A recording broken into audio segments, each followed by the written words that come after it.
اعوذ باللہ من الشیطان الرجیم، بسم اللہ الرحمن الرحیم۔ اسلامک وظائف لائبریری کے پیارے ناظرین، السلام علیکم۔ ناظرین، آج کا یہ وظیفہ رزق اور عزت میں اضافے کے لیے ہے۔ جو شخص کھانے کے شروع میں بسم اللہ شریف پڑھے، تسمیہ شریف بسم اللہ الرحمن الرحیم اور پڑھ کر اس کے بعد ہر لقمہ کھاتے ہوئے یا شکورو کو پڑھے تو اللہ اس سے راضی ہو جاتا ہے، اس کے رزق اور عزت میں دن بہ دن اضافہ ہوتا ہے۔ ناظرین، کھانا تو ہم ہر روز کھاتے ہیں۔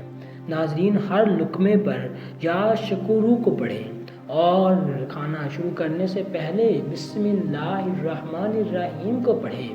انشاءاللہ آپ کے رزق میں اور آپ کی عزت میں دن بہ دن اور دن رات اضافہ ہوتا چلا جائے گا۔ ناظرین، یہ ایک چھوٹا سا عمل ہے، صرف کھانے کے دوران آپ نے یہ وظیفہ کرنا ہے۔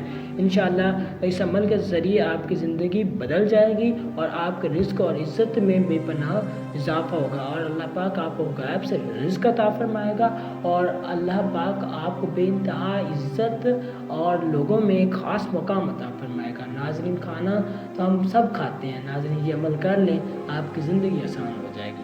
ناظرین، اگر آپ ہمارے اس چینل پر پہلی بار آئے ہیں تو مزید اسلامک وظائف کے لیے اس کو لازمی سبسکرائب کر دیں۔ جزاک اللہ خیر۔